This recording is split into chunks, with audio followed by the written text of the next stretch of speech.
Hello, everybody, and welcome back to the CUP Ringside, where you have the best ringside seat for all your wrestling content.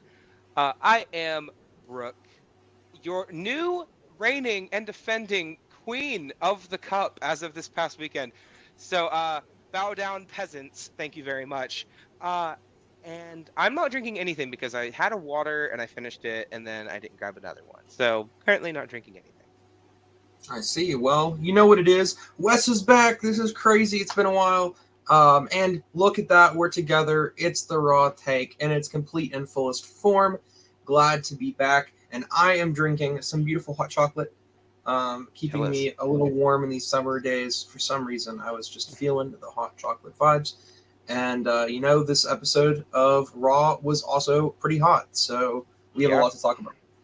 I definitely agree. And before we get into any of this stuff about Raw, go ahead and punch that notification bell after you hit that big red subscribe button so that we can stay tuned for all of our future episodes of Raw Take and laying the SmackDown and who's next and our mid card content and our pay per view predictions and everything else in between because you know what? I think we're doing a pretty good job over here and we would love to have you all helping us out here in the YouTube algorithm.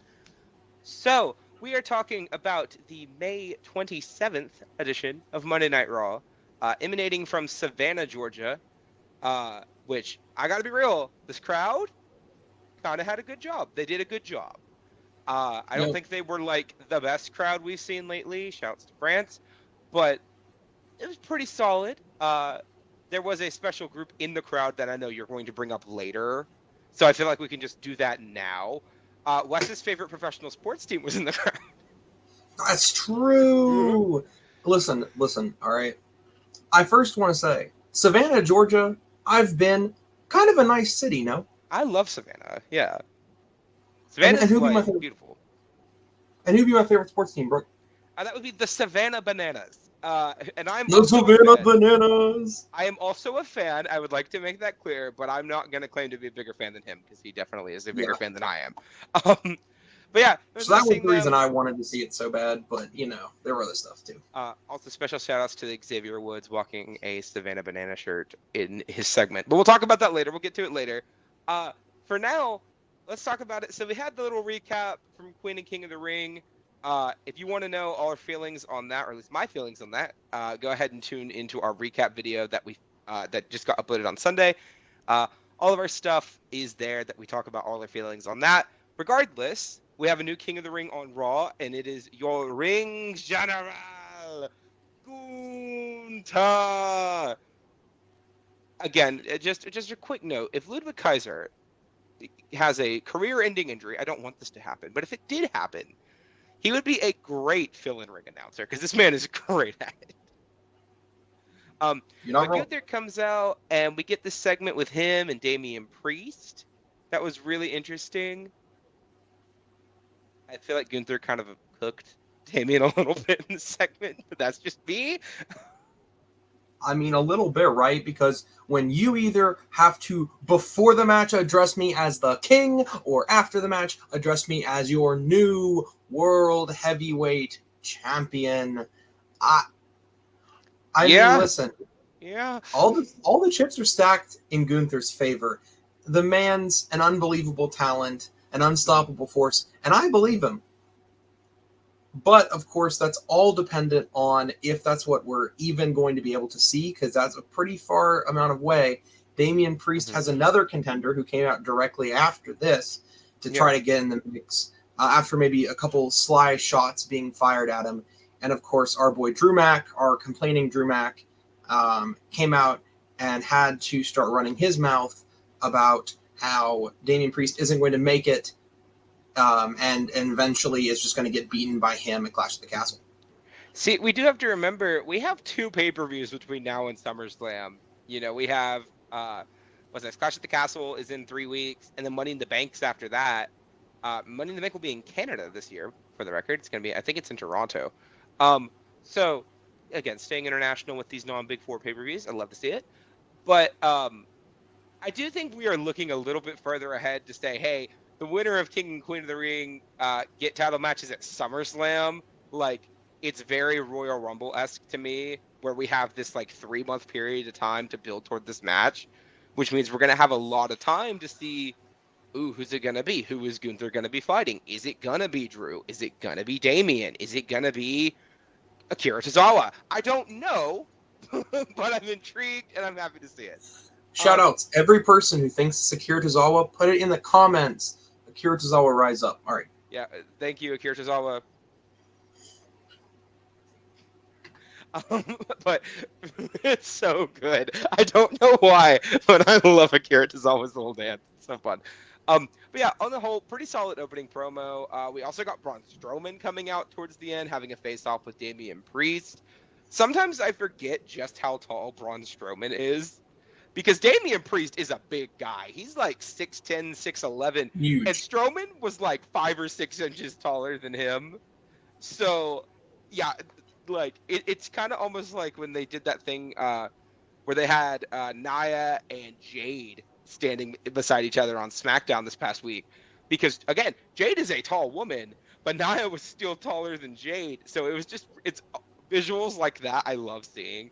Braun Strowman getting added to the world title mix, I'm fine with that. I have no problems with that. Give him something to do.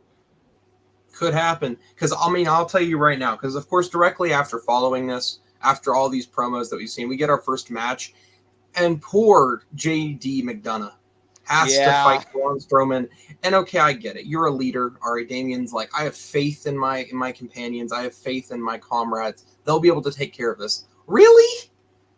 I mean, listen, JD's human, and you know what though, JD ran his mouth on and got I mean, look, I have faith in Wes, okay? He is a very knowledgeable wrestling fan, even if he is newer to compare to some of the other people on the podcast. But he knows a lot. But I'm not going to send him into Drag Race Trivia Night. I'm just not going to do it, because it's not his venue, and he's going to get beat. The exact same thing happening to JD McDonough here. I will say, JD got more offense than I thought he was going to get in this match. I thought it was going to be a minute-long squash. But no, it went into a segment. I'll give JD that. But yeah, Braun wins. Duh. But it doesn't end there, right? Because directly after the Braun win, we have the crazy Carlito plus Judgment Day jumps the Braun Strowman segment. And I want to make sure we don't exaggerate this. It was literally bell rings. Braun doesn't even get to get off the mat, and Carlito was already pounding on him. Like they were ready to go. Quick little aside, how do you feel about this whole Carlito Judgment Day thing? Because the last time we were together is about a month ago, and neither one of us were really feeling it. I'm curious as to where you're at with it now, because I'm more into it now than I was, but I'm still not super huge fan of it. Yeah, I think the weirdest part is that we're seeing like this, I want to join a heel faction from Carlito, but I'm going to continue to act like a face. And I don't mean in the actions, but just the personality. You know, he's just like, oh, hi, my friends. How are we doing? He takes a bite of an apple with a cheeky smile. And yeah, you're joining the Judgment Day. I think that's maybe the only part where I'm like, this guy isn't spitting in the face of people who think they're cool yet. And I think we're going to get that maybe eventually when, like, he fully manifests his Carlito-ness. But right now, I'm feeling it more, but mainly also because I think Judgment Day is going through this awkward period, and so I'm happy that Carlito can fill that role for them. Absolutely. And everything. So I don't blame it on Carlito, but I would like to see maybe some more classic heel Carlito coming out of the heel faction Judgment Day. Big important thing that happens in this segment, though, we get Carlito and Finn. They do their best with Braun, but he doesn't beat them down. He gets them out of the ring. I want to be clear. And then he's like doing his Braun Strowman face to the camera, the hard cam.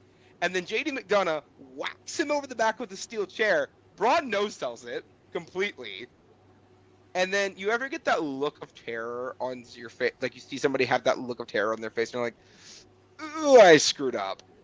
JD is gone. He is bolting. And we're going to just go ahead and bring it up now. For the rest of the night, JD is being chased by Braun Strowman. Yep. It is delightful.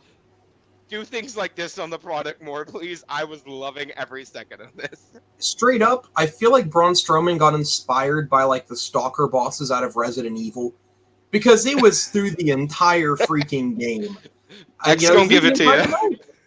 I'm like, the man's his nemesis, I guess, because he shows up and he's not stopping, and he's slow enough. So it's more like some Resident Evil for those video gamers out there. But I mean, like, man's is just walking and he doesn't stop. It follows for real, for real. It was hilarious. I loved every second of this, and I will say we're going to talk about it a little bit. Just go ahead and bring it up now. There was another segment later on in the night where Damien is backstage with Finn and Carlito, and they're like, "Go find JD. You need to go find him. I want to talk to him because he didn't get the job done." And the JD comes in like 30 minutes later, another like brief little segment, and he's like, and Damien's like, "Where have you been?" He's like, "I've been on the run from Braun Strowman." I'd like, "What do you think I'm doing?" But we'll talk about that part in a little bit because there is a little bit more nuance there in that segment. So after all of this, we get an interview with Liv Morgan backstage with, I believe, Kathy Kelly. It's really nice seeing gold around Liv's shoulder. That's all I'm gonna say. Facts, agreed. Also, for the first time, I get to see Liv talk as champion, and she really feels like she gets it. You know, I've because I've watched Liv the last time. Her first title run wasn't the longest in the world. I don't know if she was selling the confidence that she has now, but this whole revenge tour, she is a mean tongue this time, and I'm happy to see her as champion, as I know most of us Liv fans are. Yes, as the Liv Morgan stand on the podium and cry about it.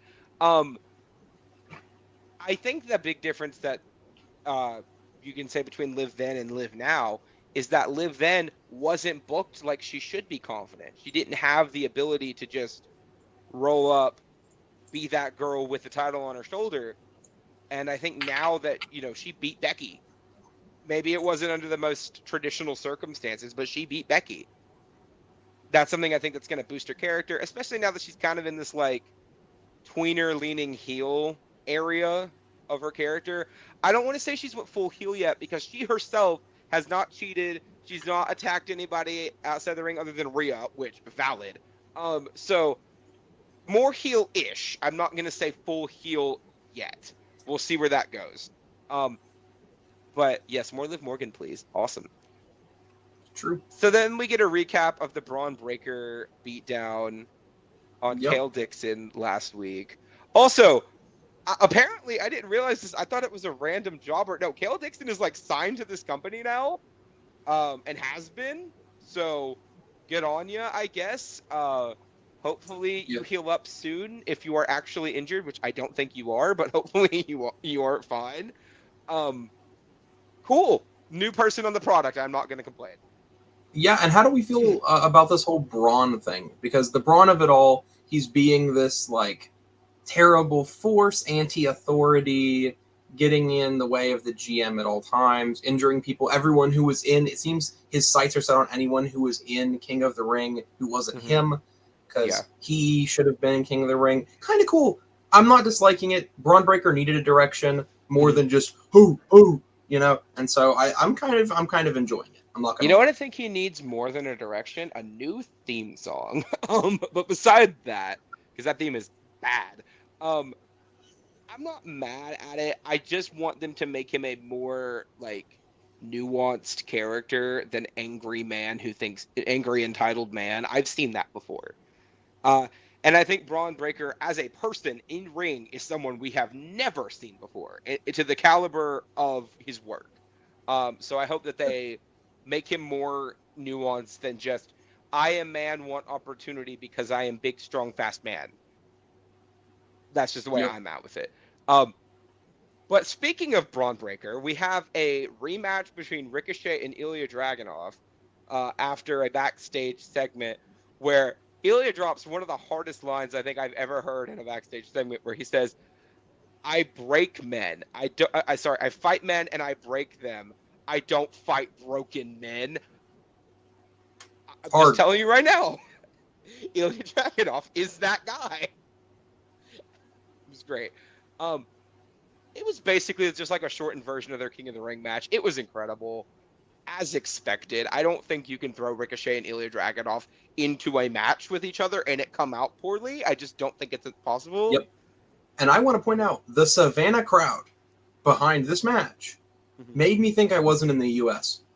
Yeah. Because they were vocal for this match more than any other on the card. I'm going to be very real. And it's because good wrestling is good wrestling, and Ilya Ricochet was great wrestling. Oh my. We'll talk about a few spots specifically. Because, one, Ilya goes for the Constantine special. Ricochet just says nod, hits him with a running high knee. That looked nasty. But what looked even nastier, Ricochet goes for a suicide dive, right? Like, which has become the wrestling equivalent of drying paint to me. I'm not going to lie. Which means occasionally it's interesting to look at, but for the most part, it's boring. Ricochet goes for the suicide dive. Ilya stops him and battering rams him into the apron. Ricochet has the tape after the attack from Braun last week. So it was really, I loved watching both of these two sell this rib injury the entire match. It was insane. So Ricochet hits the recoil, near fall, shooting star press, can't quite get to the cover because remember, injured ribs, gets up right into a Braun Breaker spear. Great camera work by the new production team. Good audio on that. Didn't see him at all.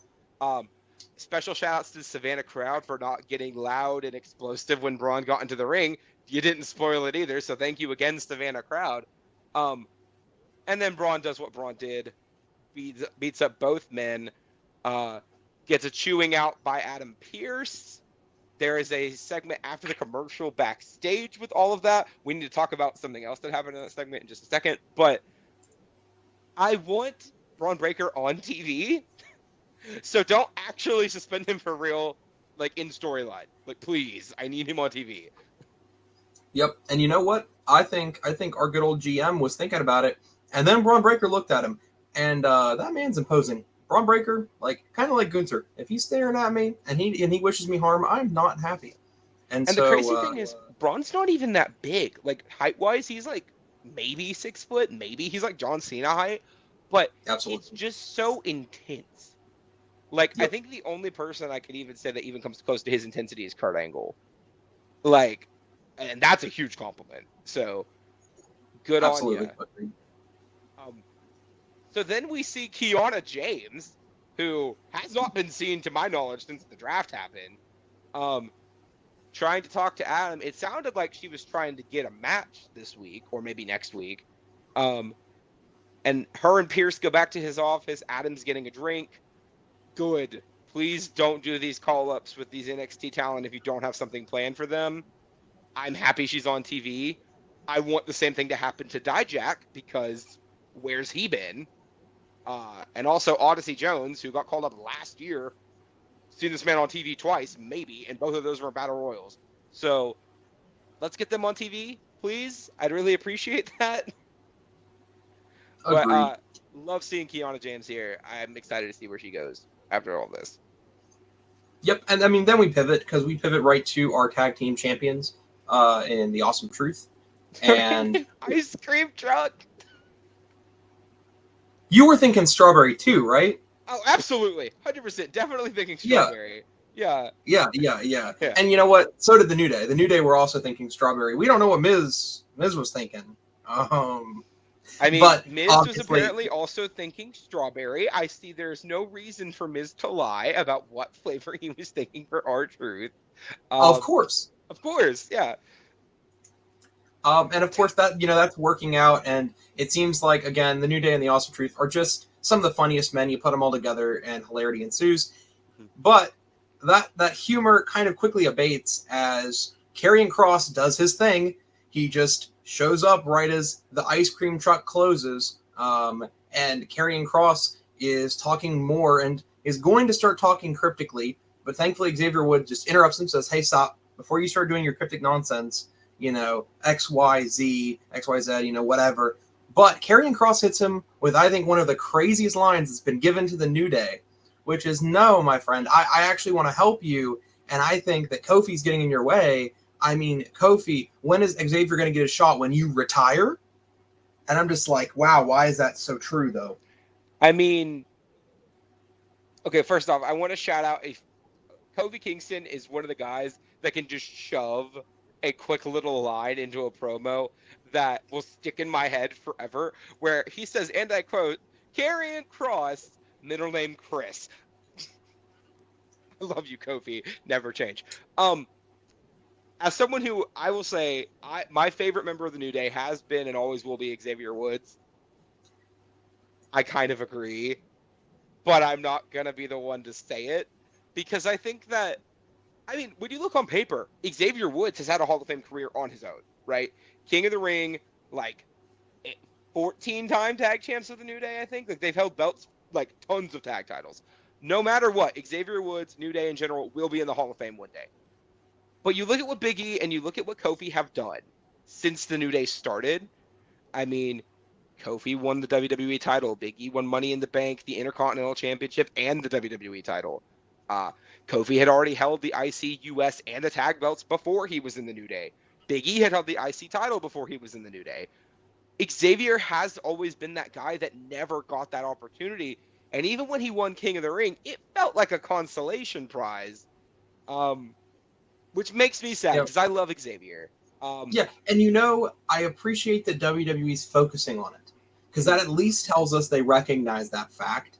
I don't want to see the New Day break up or anything, even though Karrion Kross is putting on that pressure. But I do like seeing some era or eras of change coming to the New Day because let's be honest, after Big E left, the New Day has been a little stale because the nothing's changed for them. Some factions change by having members come in, members feud, they separate for a while, they get back together.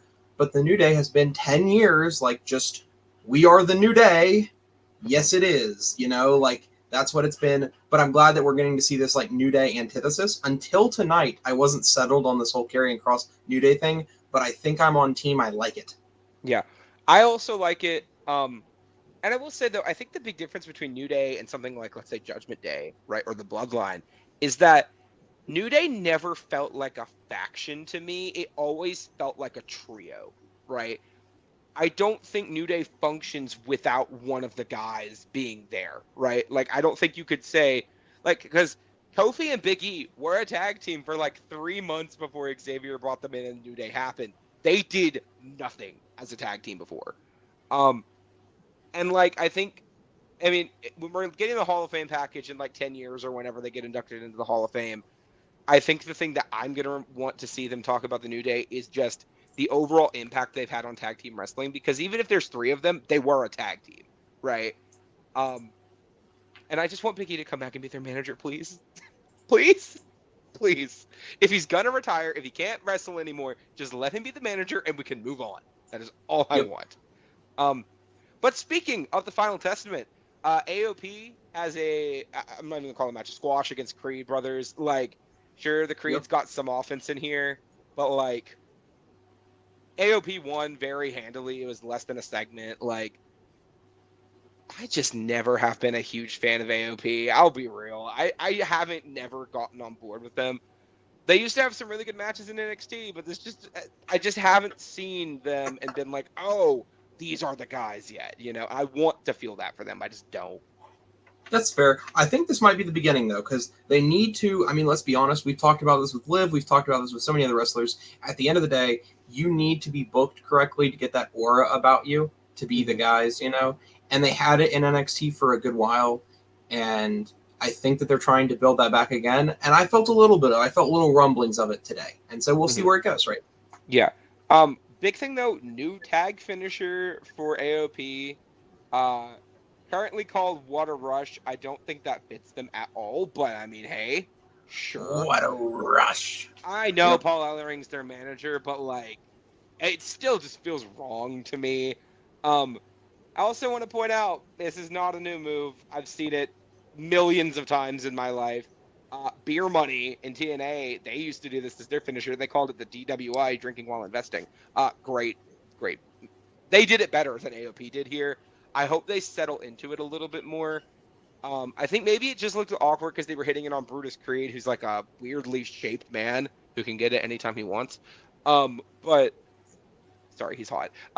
But I hope this is something that if they keep this and it's not just a, hey, we're going to try this out, and if it doesn't work, we'll go back to something else, that they settle into it a little bit more. Because it has the potential. It's a good move. It's just not, the impact wasn't there for me. Yeah, sure. Of course, we then move.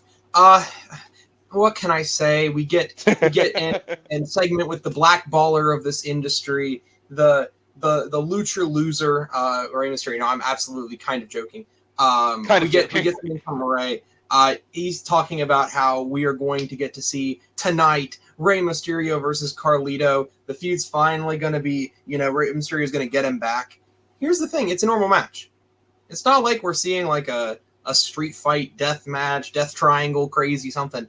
But it needs to be finished, after Carlito moved the products, and, it needs to be finished. And so it's going to be finished here tonight. Rey Mysterio builds it up. Am I tired? I'll keep it a buck. Any sort of momentum that this feud had, it has lost.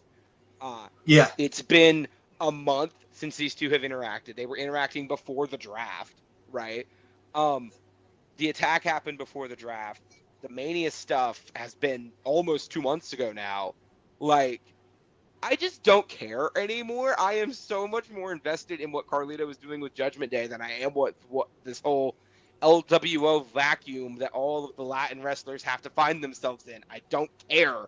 Yeah, and it almost feels like an LWO black hole, because it just feels like every person who's a part of this group becomes sufficiently less on TV and less interesting. Except for Rey Mysterio. Except for Rey Mysterio. Funny how that works. All right, but Also, enough with the Rey. Can we go ahead and just talk about that match real quick? Because we're going a little bit out of order, but since we're already talking about it, I feel like it's valid. We get the match between Rey and Carlito a little bit later in the show. Rey wins. I don't agree with that as a decision. I think it was the wrong decision, especially considering since Finn was at ringside for this at some points. I think it was the wrong choice. I don't think Rey needs the momentum here. I think Carlito needs it badly. We know Rey's career is winding down. He's said that many times. I just don't feel like there was any reason for Rey to win. And yet, that's the sentence I feel like I've said a lot in the past few months. Exactly. That's all we've said. It's like, I don't even know how to describe it to you guys, because audience, Brooke, I look at this and I'm just like, hear me out. When's the last time that Rey won a match and it felt like it mattered? It's like a momentum wall. No matter what Rey matches win, it doesn't amount to anything. And then if Rey loses, it still doesn't amount to anything, but at least it could amount for somebody else. And Carlito needs to be proving himself the Judgment Day.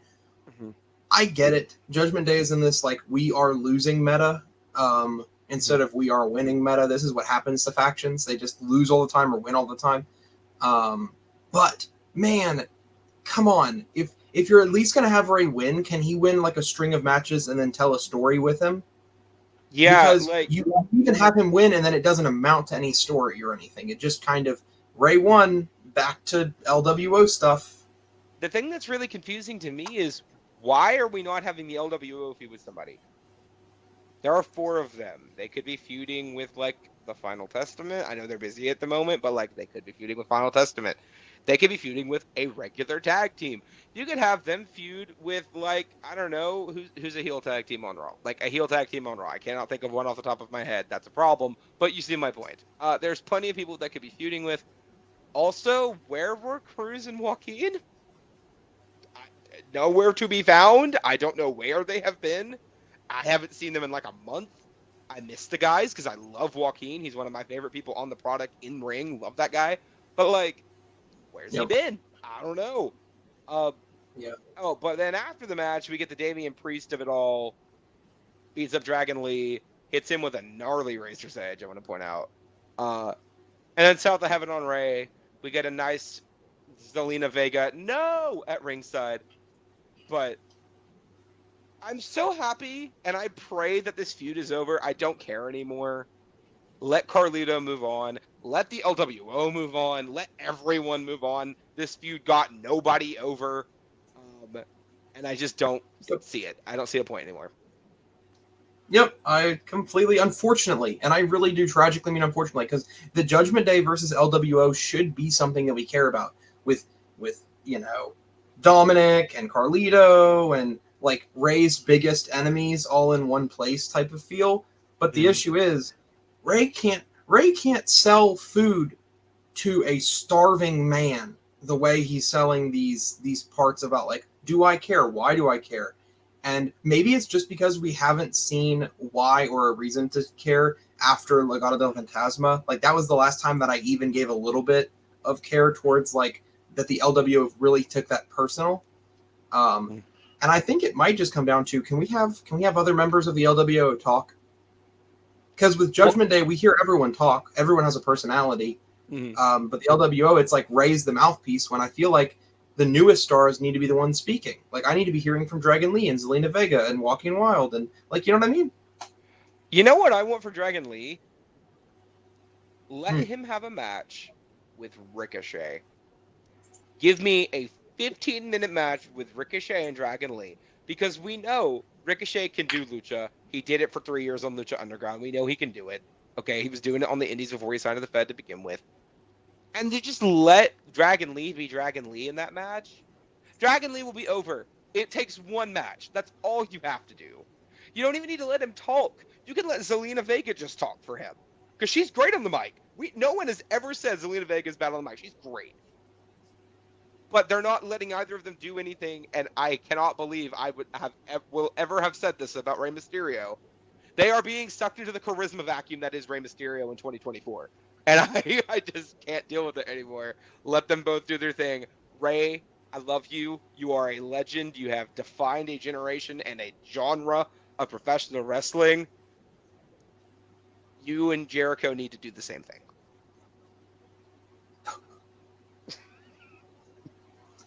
Sometimes you have to put an old dog down, dang. But on other news, Irish people, Becky comes and talks to Lyra and gives her a pretty good pep talk. She's like, says a bunch of pep stuff things. I care about Becky, kind of, and I like Lyra a lot. Actually, Lyra's been very fun. For me. Kind of. And so Lyra heads on out, injury prone. Well, not injury prone, but just injured a little bit. Just a little bit. And we head out to Lyra versus Kyrie, which turns out to be a pretty cool match. What did you think about it? Yawn, snooze, bored. I thought it was pretty good. Here's my thing, okay? This has nothing to do with Lyra or Kyrie. I don't feel like it got enough time to kick into second gear. I feel like it was a lot of going through the motions. First off, love seeing Kyrie get a singles match. It's been way too long. But she was great. Lyra was great. I just don't think these two have great chemistry, and I don't think it just didn't resonate for me. Also, I feel like it's a little too soon for somebody to be winning with a backslide, like 2 days after Gunther won the King of the Ring with a backslide. Like, maybe that's just me. I just don't think we need to be normalizing the backslide wins this quickly. Like, maybe have it be like a jackknife cover or like a roll up or a sunset flip. Just like anything but a backslide, I'm down. I feel like, I mean, yeah, I guess. But, like, I also am so down because something that really hasn't been in the product for the last 5 years is what happened to just getting a really nice, well-timed cover, and that's just the 3, you know? Like, not everything needs to be after they've been devastated by a finisher. Sometimes we can get these package wins or small package or backslides. I'm kind of down, but I understand, like, repetition and all that. But we do see Lyra pick up a dub. Even in her injured state, makes me feel a little bad for Kyrie because I'm like, how can Kyrie get a win? Like under what conditions can we give Kyrie a win? I don't know. I will say this didn't it wasn't like a dominating win either. I think it was a very evenly fought match, and Lyra just eked out a win with a backslide. And I think that's the story they're trying to tell, and I hope that's the story they're trying to tell. Because after the match, actually, a little bit later in the show, but again, we're gonna just bring it up now. You get Dakota and Kyrie going back to the damage control locker room, which I would like to point out, Io was not at ringside for this match, just Dakota. Io throws, I don't know a better way to define it other than a temper tantrum. like throwing Mhm. lamps and tables and chairs and Oh swearing in my. Japanese and like oh my yes, tables and lamps and chairs. Oh my, it's your new pay-per-view, everybody. TLC. Um, but she's just throwing things across this room, swearing in Japanese. Kyrie and Dakota look terrified, as I would be too. Um, I don't know where they're going with this, but I'm intrigued. I'm interested. Yeah, yeah. Io's I'm mad. I'm down. Um, Yep, Io's mad. Let's go. yeah. But then we get something fantastic, which I know that we are both a huge fan of, which is Mad Gable. We get another beautiful Alpha Academy segment where Chad continues to be mad, and I continue to be glad that Chad is mad. This was We art. then, after and it's just the classic stuff, like Mhm. Otis. When can I rely on you? You always lose. Akira, you always lose. You suck. Maxine, stop being Dupree and be better than me, but you Hold up, never will hold be. up, hold up. That kind of thing. Goldilocks and the three brain cells. One again, cold line. So cold. Again, I know I love Maxine, but dear God, Chad Gable is just so good in this role.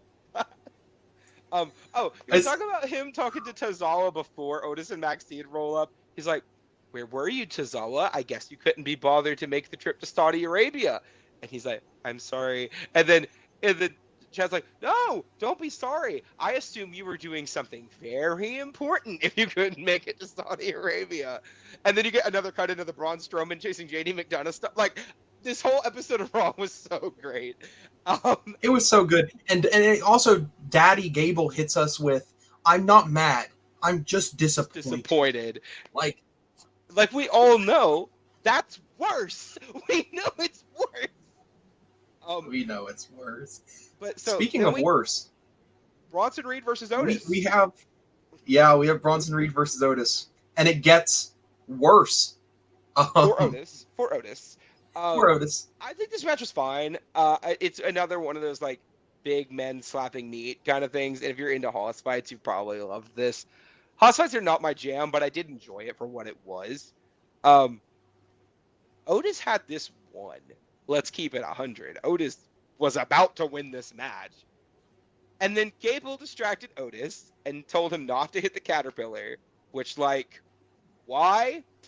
Um I get the whole thing of like Gable wanting Alpha Academy to be more serious. I get it. But like Otis has won matches with the caterpillar more than a lot of other people have won matches with their finishers over the past few years. Um I don't know, but it was just enough of a distraction for Bronson Reed to hit a nasty savant kick, by the way. And then a Sumami. Bronson Reed wins. Cool. Keep him hot after taking the pin in the IC title triple threat at King Queen. Um, And then, but then, directly after this moment, we begin an era of peak cinema. Peak cinema. And of course, it starts with Chad Gable still being upset, which also he has every right to be because he told Otis 3 times now to stop doing this centipede garbage, this caterpillar nonsense. And you know what? Otis doesn't listen because he lacks discipline.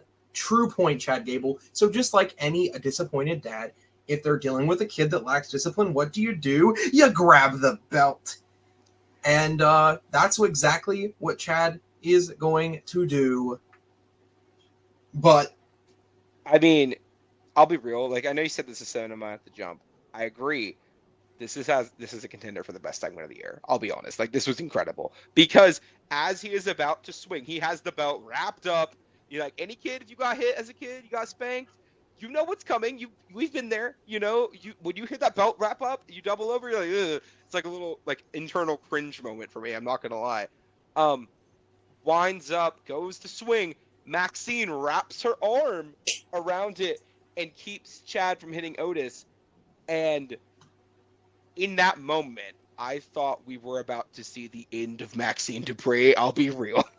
Um, Chad I kicks her thought out of Chad the was ring. swinging.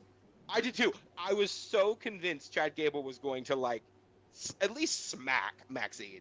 When he didn't do that, he just kicked her out of the ring, told her to get out. And as she's walking up the ramp, Chad's about to hit Otis again.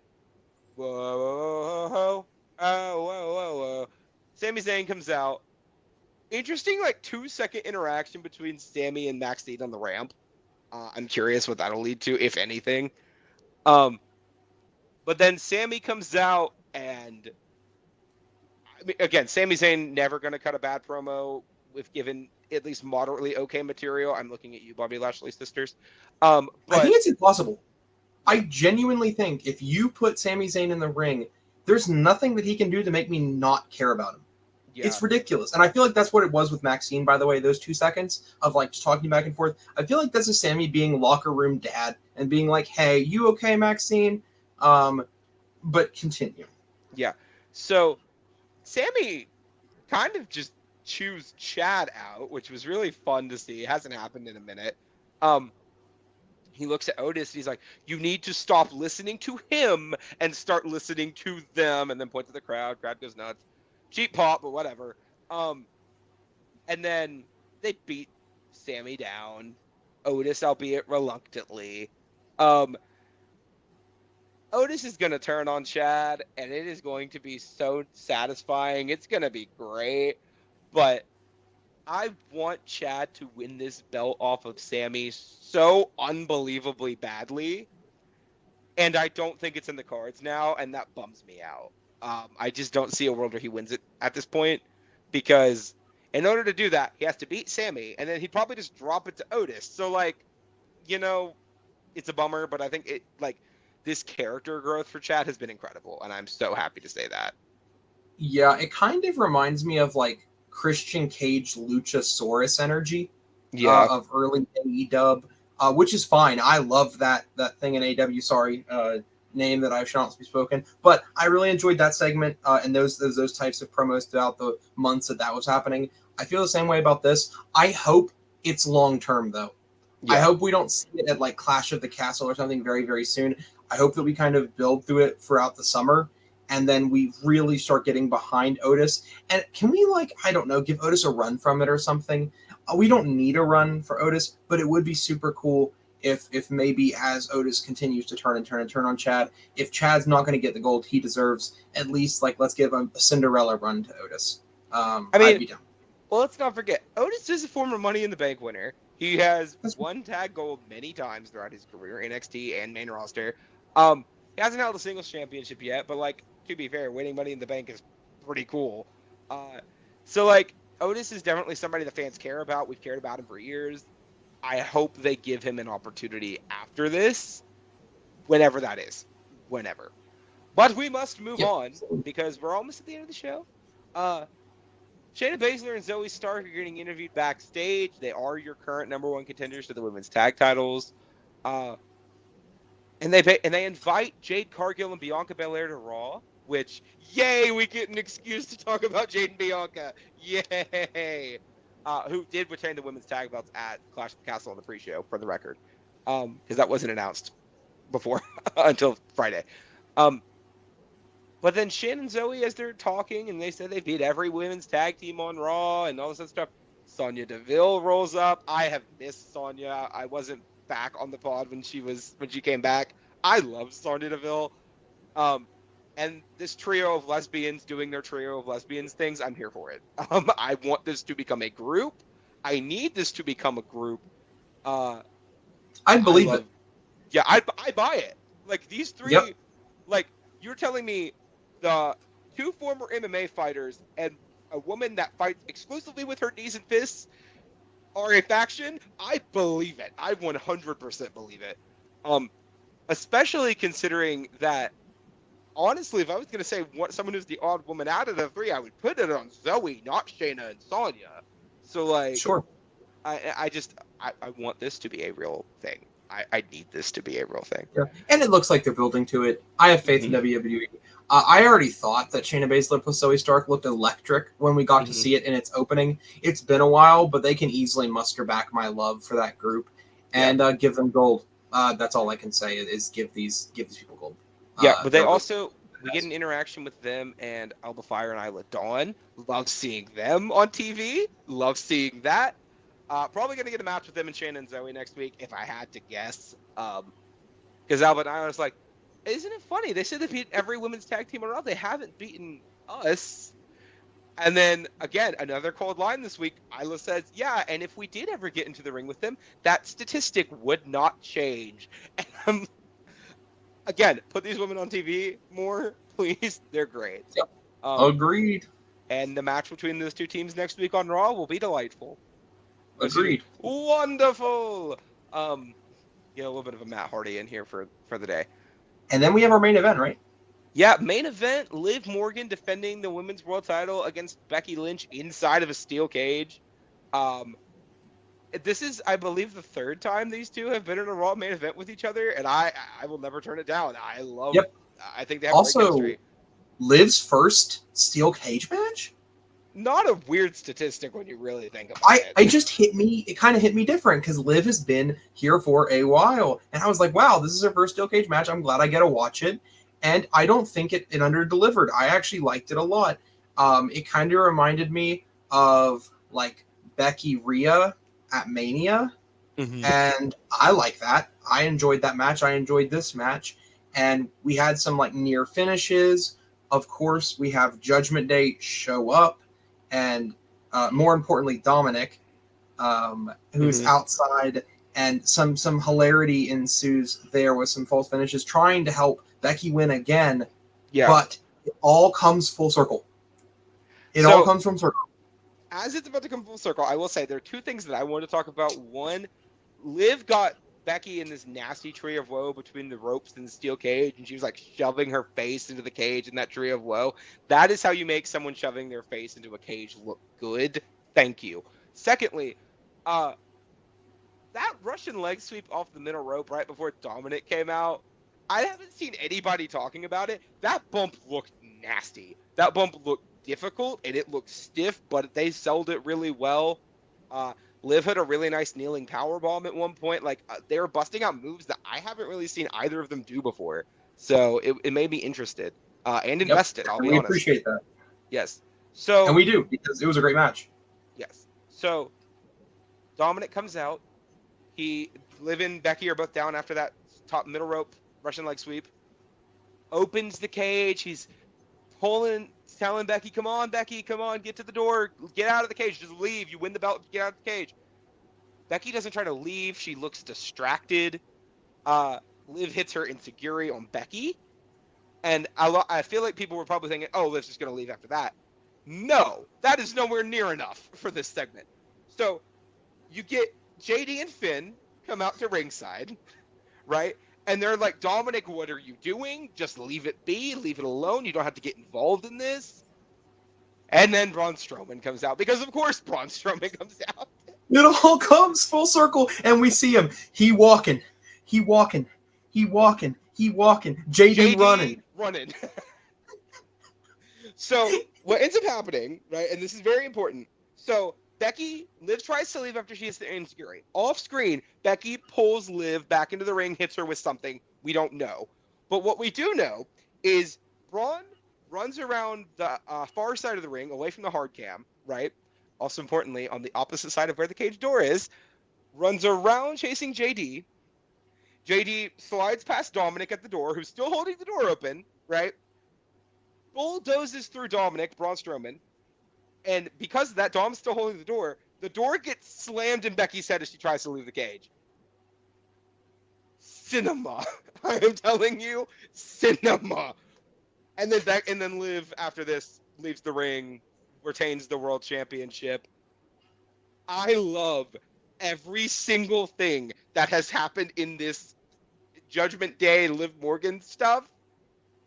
And now that Becky's probably not going to be involved in it anymore, I want more.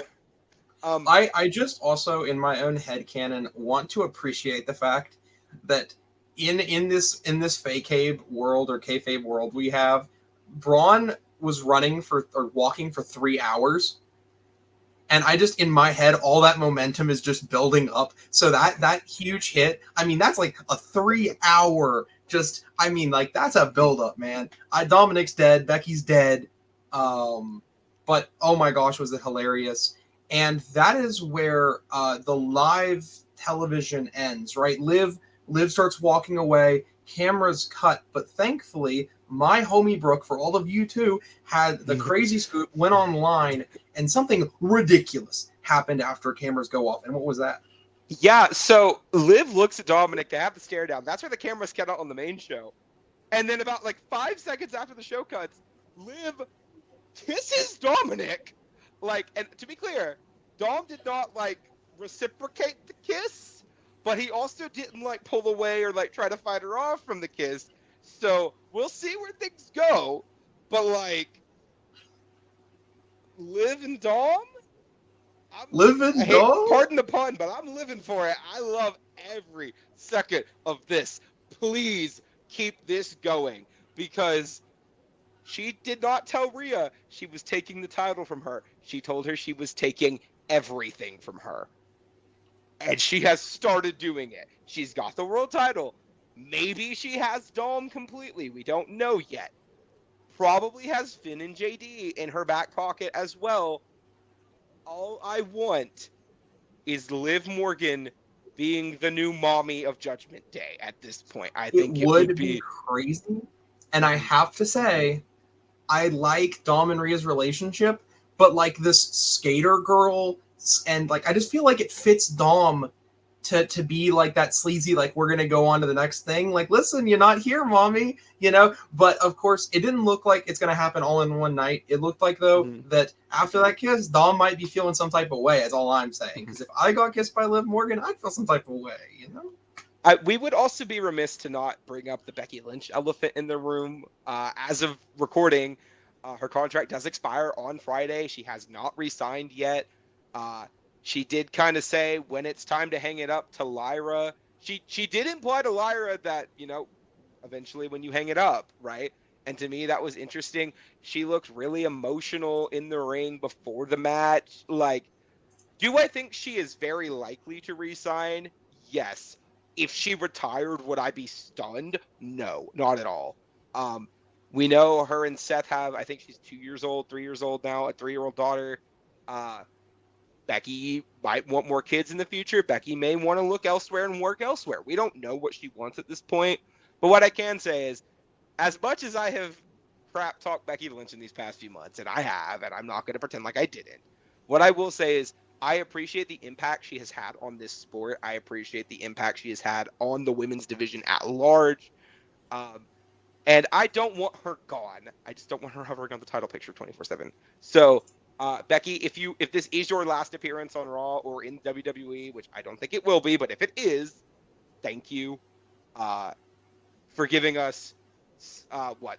She's been on the main roster for 10 years. 10 years of incredible entertainment on the main roster, several years in NXT as well. Just thank you.